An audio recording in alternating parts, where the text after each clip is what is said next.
হরে কৃষ্ণ। রাধে রাধে।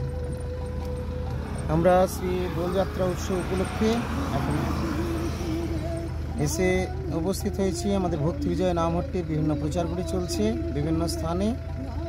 এখন আমরা পুরুলিয়া শ্রী গৌরাঙ্গ মঠে যাত্রা করছি। আমাদের আগের প্রোগ্রাম হলো ভক্তি বিজয় নামহট্ট ভবনে হয়েছে। পুরুলিয়া জেলার অন্তর্গত বাগদায় ভক্তি বিজয় নামহট্ট ভবন রয়েছে, সেখানে আমাদের কয়েকদিন প্রোগ্রাম চললো এবং এখন আমরা এখান থেকে যাত্রা করছি পুরুলিয়া সিন্দারপুরটি স্থিত শ্রী গৌরাঙ্গ মঠে। তো সেখানে থেকে আগামীকাল আমাদের একটি ভাগবত অনুষ্ঠান রয়েছে ভক্তের গৃহে, সেখানে আমরা যাত্রা করব। আর সেখান থেকে তারপরে আমরা আবার তাড়াতাড়ি আমাদের আবার ছিল, যেহেতু এখন সামনে দোল আসছে, দোল উৎসব গৌরের আবির্ভাব আপনারাও সকলেই পালন করবেন। তবে তার আগে বলে দিই সামনে একাদশী কবে হচ্ছে। এটি হচ্ছে 21শে মার্চ 2024 বৃহস্পতিবার। আসলে এই দিন একাদশী নয়, এদিন হচ্ছে মহাদ্বাদশী। কিন্তু যারা একাদশী ব্রত পালন করেন তারা পূর্ব দিনে একাদশী না করে এই মহাদ্বাদশীর দিন, অর্থাৎ এবারে এই একাদশীটি মহাদ্বাদশীর দিনে পালিত হবে। সেটি হলো 21শে মার্চ বৃহস্পতিবার। এবং পরের দিন এই একাদশী ব্রতের পালন কটা 5:46 মধ্যে সকাল, অর্থাৎ প্রাতঃ 5:46 মধ্যে এই একাদশী ব্রতের পালন। এটি হলো 22শে মার্চ। আর মহাপ্রভুর আবির্ভাব তিথির অধিবাস হচ্ছে 24শে মার্চ।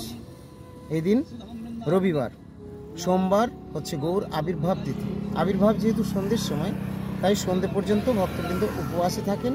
যারা অপারক তারা জল শরবত গ্রহণ করেন, পারলে সন্ধ্যে পর্যন্ত উপবাস। এবং সন্ধ্যেতে মহাপ্রভুর আবির্ভাব হয়ে যায়। আবির্ভাবের পর তার অভিষেক, ভোগ অর্পণ প্রভৃতি হয়ে থাকে। তারপরে ভক্তবৃন্দকে প্রসাদ দেওয়া হয়, তারা ফল, জল ইত্যাদি শরবত এসব প্রসাদ সব গ্রহণ করে থাকেন। আর পরের দিন হলো 25শে মার্চ। এই দিন পরের দিন 25শে মার্চ, এই দিন হচ্ছে সোমবার। সোমবার দিনে সোমবার তো উপবাসের কথা বললাম। পরের দিন মঙ্গলবার। এই দিন হচ্ছে 9:43 মধ্যে পারণ।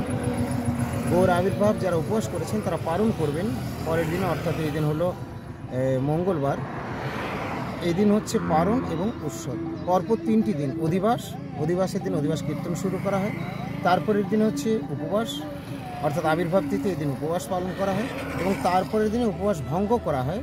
পালনের সময় রয়েছে বা উপবাসটি ভঙ্গ হচ্ছে 9:43 মধ্যে, সকাল 9:43 মধ্যে এই ব্রতের পালন। আর এই দিন হলো জগন্নাথ মিশ্রের আনন্দ উৎসব। যে যেখানে আছেন, যেখানে থাকেন বা থাকবেন, এই রবিবার থেকে রবি, সোম, মঙ্গল গৌর আবির্ভাব উপলক্ষে 3 দিন সুন্দরভাবে পালন করুন নিজ গৃহে। আর বিশেষ করে মাঝের দিনটি অর্থাৎ সোমবার দিন মহাপ্রভুর জন্য উপবাস করা হয়, উপবাস করুন। যারা সাধারণেরা রয়েছেন, এখনও দীক্ষা হয়নি বা উপবাস ইত্যাদি সব করতেও পারেন না বা প্রথম করছেন, শুরু করবেন, তাদেরকে বলবো বিশেষ করে উপবাসের বা আবির্ভাবের আগের দিন এবং পরের দিনটা আপনারা যারা এখন আমিষাদি ছাড়তে পারেননি, নিরামিষ যাদের এখনও সেরকমভাবে হয়নি, তাদেরকে বলবো তারা এই 3টি দিন অবশ্যই নিরামিষের মধ্যে থাকবেন। গৌরসুন্দরের আবির্ভাব, আর সবচেয়ে বড় কথা হলো মহাপ্রভু হরিনাম খুব ভালোবাসেন, তাই অন্তত হরিনামটা সবাই করবেন। হরিনামে মহাপ্রভু খুব প্রসন্ন হন।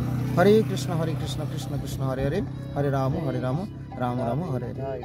আমরা এখন এসেছি এখানের বিভিন্ন খুবই সুন্দর চারিদিকে এই যে পরিবেশটি রয়েছে, দেখুন খুবই সুন্দর। আমরা একটু ফাঁকা জায়গাতে দাঁড়ালাম, এদিকে কিছুক্ষণের জন্য এসে আমরা দাঁড়িয়েছি। আবার এখনই এখান থেকে যাত্রা শুরু করব। সামনে টাউনের মধ্যে আমাদের মঠ রয়েছে, পুরুলিয়া শ্রী গৌরাঙ্গ মঠ সিন্দারপট্টিতে। আপনারা সেখানে যারা এখনও যাননি তারা যেতে পারেন। পুরুলিয়া শহরের মধ্যেই রেল স্টেশনের খুব কাছেই সিন্দারপট্টি গৌড়ীয় মঠ রয়েছে। আপনারা এখানে আসবেন। অনেক প্রাচীন মন্দির, রাধা শ্যামসুন্দরজিও রয়েছেন, মহাপ্রভু রয়েছেন। এখানে সবচেয়ে বড় উৎসব হলো শ্রী রাস পূর্ণিমা। আমাদের গৌড়ীয় সমিতির যিনি প্রেসিডেন্ট আচার্য আছেন তথা আমার গুরুপাদ পদ্ম, তিনি এই দিন এসে এখানে উপস্থিত হন রাস পূর্ণিমায় এবং বহু ভক্ত সমাগম হয়। খুব বড় উৎসব। সব মঠে, আমাদের গৌড়ীয় সমিতির বিভিন্ন মঠে এক একটা করে উৎসব এক এক জায়গায় বাধা রয়েছে। তাই বৃন্দাবনে জন্মাষ্টমী রয়েছে, রাস পূর্ণিমা হচ্ছে আমাদের পুরুলিয়া সুন্দরপট্টি শ্রী গৌরাঙ্গ মঠে, ব্যাস পূজা হচ্ছে চিনপাই শ্রী ভাগবত আশ্রমে, পুরী শ্রীক্ষেত্রে পুরীধামে, সেখানেও আমাদের বরাবর অক্ষয় তৃতীয়াতে চন্দন যাত্রায় বাৎসরিক উৎসব হতো, তবে এবারে গুরুপাদ পদ্ম সেটা স্নান যাত্রায় করেছেন। তো এইভাবে উখড়াতে উৎসব হয়ে থাকে। বিভিন্ন মঠগুলি রয়েছে, আপনারা যোগাযোগ করবেন। আমাদের যে কোনো মঠে যেখানে হোক আমাদের গৌড়ীয় সমিতির সঙ্গে আপনারা যোগাযোগ করে আমাদের উৎসব অনুষ্ঠান সব জানতে পারবেন এবং সেখানে দর্শনে যেতে চাইলে বৃন্দাবন, পুরী এগুলোতেও যেতে পারবেন। যদি আমাদের সঙ্গে যোগাযোগ করতে চান, ভক্তি বিজয় নামহট্টের জন্য আমাদের সঙ্গে যোগাযোগ করবেন। আমাদের কন্ট্যাক্ট নাম্বার হলো 8250114737, 0114737 এটাই হোয়াটসঅ্যাপ নাম্বার। এখানেও যদি কোনো আপনাদের জানার বা প্রশ্ন থাকে আপনারা জানাবেন, সেখানে যথাযথ সময় আমরা উত্তর দেওয়ার চেষ্টা করব। হরে কৃষ্ণ, ভালো থাকুন সকলে, দেখা হবে পরবর্তী পোস্টে।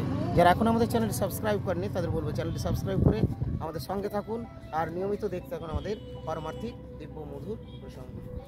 হরে কৃষ্ণ কৃষ্ণ কৃষ্ণ হরে হরে, হরে রাম রাম রাম হরে হরে। ভক্তবৃন্দ, এখন আপনারা দর্শন করবেন পুরুলিয়ার বোঙ্গাবাড়িতে রুষ্টবালা মাতাজির বাসভবনে আজকে আমাদের ভক্তি বিজয় নামহট্টের অনুষ্ঠান।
छाई चापा पड़े আছে।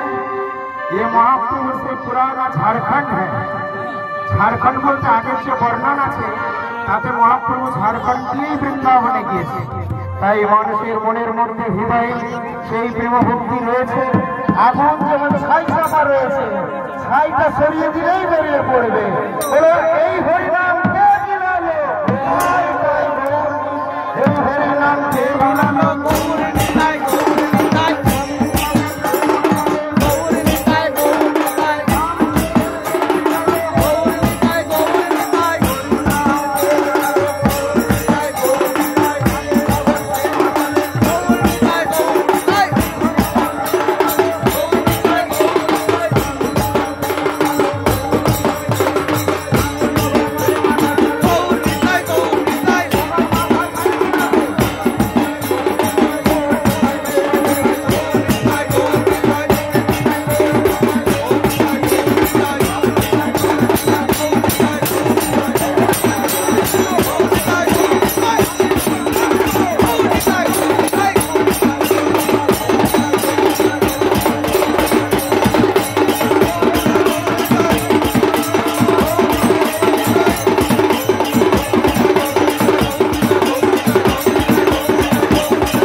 রাধে, হরে কৃষ্ণ, হরি বল। প্রিয় ভক্তবৃন্দ, দর্শক বন্ধু, আপনারা আপনাদের ভজনগৃহে এই ধরনের পারমার্থিক দিব্য মধুর অনুষ্ঠান করানোর জন্য আমাদের শ্রী শ্রী ভক্তি বিজয় নামহট্টের সঙ্গে যোগাযোগ করতে পারেন। আমাদের কন্ট্যাক্ট নাম্বার দিলাম 8250114737।